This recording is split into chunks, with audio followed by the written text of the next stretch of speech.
Shok xabar abituriyentlar diqqatiga hozirgina e'lon qilindi. Kirish imtihonlarida qanday muhim o'zgarishlar bo'ldi?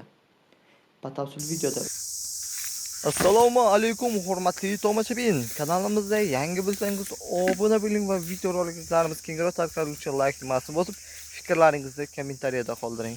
Biz boshladik. O'zbekistonda davlat oliy ta'lim muassasalari va professional ta'lim muassasalariga qabul jarayonlarida bir qator muhim o'zgarishlar amalga oshirilmoqda.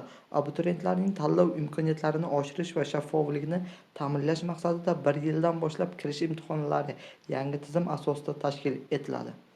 Hukumat qaroriga muvofiq endilikda barcha davlat oliy va professional ta'lim muassasalariga qabul avval test, so'ng tanlov tamoyili asosida amalga oshiriladi. Bu esa abituriyentlarga imtihon topshirish jarayonida o'zlari uchun yanada qulaylik va adolatli sharoitlarni yaratish maqsadida ko'zda tutgan.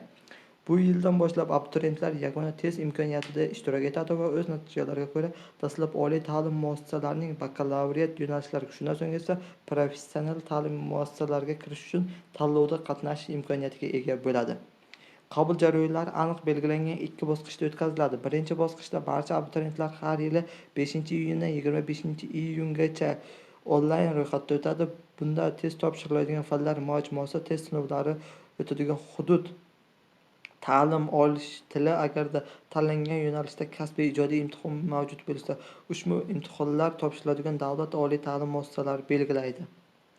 Ikkinchi bosqichda test natijalari to'liq e'lon qilingandan keyin abituriyentlar 15 kun muddat ichida oliy ta'lim muassasasini, bakalavriat ta'lim yo'nalishini hamda ta'lim shaklini tanlash lozim bo'ladi. Agar abituriyent ikkinchi bosqichda ta'lim muassasasi, yo'nalish va ta'lim shaklini aniq belgilab olmasa, u yakuniy tanlov jarayoniga kiritilmaydi. Shuningdek, professional ta'lim muassasalarining kirmoqchi bo'lgan abituriyentlar OTMlarga qabulning yakuniy natijalari e'lon qilingandan keyin 10 kun davomida professional ta'lim muassasasi, kasb, mutaxassislik va ta'lim shaklini belgilashi kerak bo'ladi.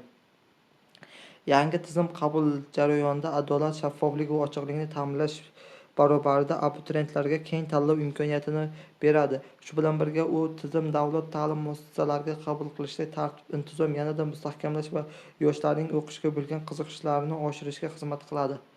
Har bir abituriyent uchun bu o'zgarish bilan tanishib chiqish, qabul qilish shart va talablarni diqqat bilan o'rganib chiqish muhim ahamiyatga ega.